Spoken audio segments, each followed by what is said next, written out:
Since our meeting last Friday, I felt like I had a better idea of what I was looking for within an image and also when it came to image making.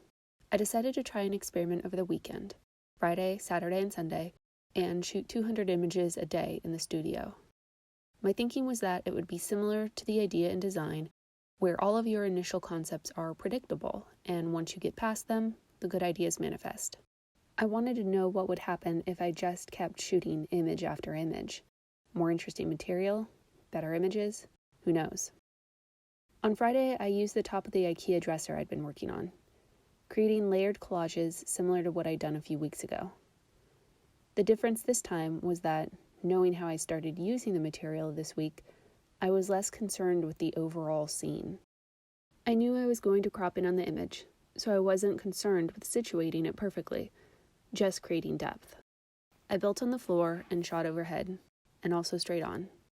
As I reviewed the Friday images, I also noticed a theme of texture juxtaposed with color.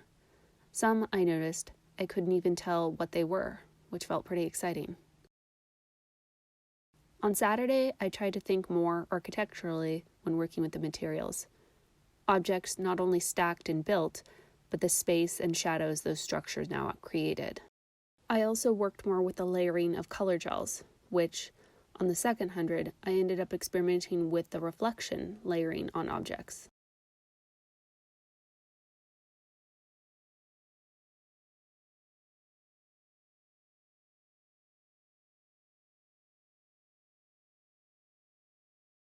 Later Saturday, I switched to working in 3D, separating, removing, and rejoining the 3 dresser drawer fronts as well as the 2 sides. Removing the knots allowed me to handle and inspect them at angles not normally visible.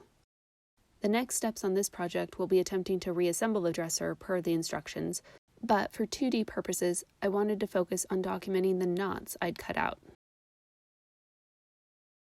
The knots seemed so tangled and entwined. I treated them as building blocks, layering one on top of the other. The way they were staggered made it seem like they were growing out and into each other. I was excited to see how these elements could contrast with the other material I'd been shooting. I plan to try and print out some of these images so I can work physically, but for now I continued in InDesign.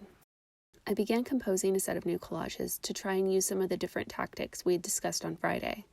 First, placing the images on the page to compose, slowly moving around the pieces until a few elements jumped out at me, and then expanding on them from there. Again, working with 1 or 2 main colors, considering existing lines and objects with photos and layering on top of them. I worked between these 3 collages, going back and forth in no particular order. I considered what you said about putting in an image that doesn't fit, and also about the scale I was working with. I'm a sucker for symmetry, so I decided to throw in an 8x12 for contrast to see what would happen. As I continued to work, especially on these layered pieces, I felt a strong connection back to the site project work. The understanding of alignment within those images and these felt incredibly similar. For the hell of it, I decided to try and place one of those photographs into the collage. The branches provided a stark contrast to everything else in the image. At first it felt out of place, but as I sat and played with the placement and scale, the silhouette of the branches began to resemble the knots I'd photographed. I continued to play around with placement until I became frustrated, at which point I decided to swap out the branch from the site project with part of the IKEA cart, and that swap seemed to fall right into place. For now, I seem to have these 5 collages. There are elements in each of them that appeal to me. With this one, it's the alignment and layering of different images that seem to suggest a new hybrid object, be it the angled piece in the upper left, the background curve, or the way the cut log seems to fade out of focus. This image feels like a dialogue, left and right and color and grain. I also like the tension that happens from layering focused images on unfocused ones. This collage is the first one where I experimented with a background image as well as a larger 8x12 in the mix with the other 4x6s. It's also where I introduced a few older images from first semester site project to see what would happen. There's an interplay of shadows in this collage that I don't think exists in any of the others. It almost creates a false sense of depth, like I'm looking or peering in on a space. This one just might be my favorite, which I think is because of the image in the far left corner. It feels incredibly close up, presenting a different texture than anywhere else in the collage.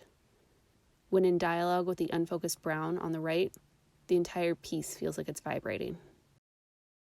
This one started off as an experiment to try and add to one of last week's smaller collages, but as soon as you add an image to anything, I'm learning, it completely changes the composition.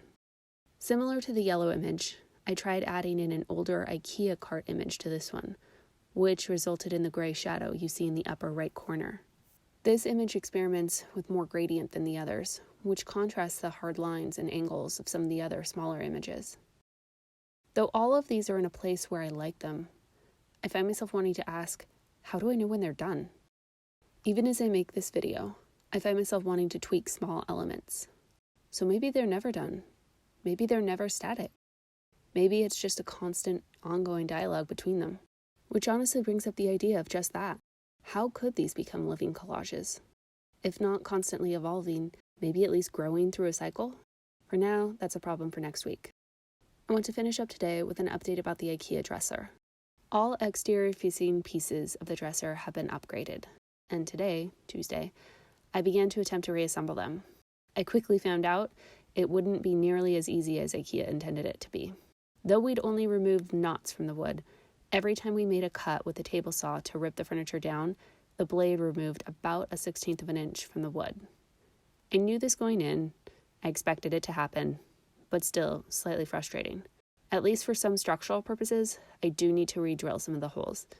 But other places, like here, I enjoy the fact that the literal chunks of wood are missing.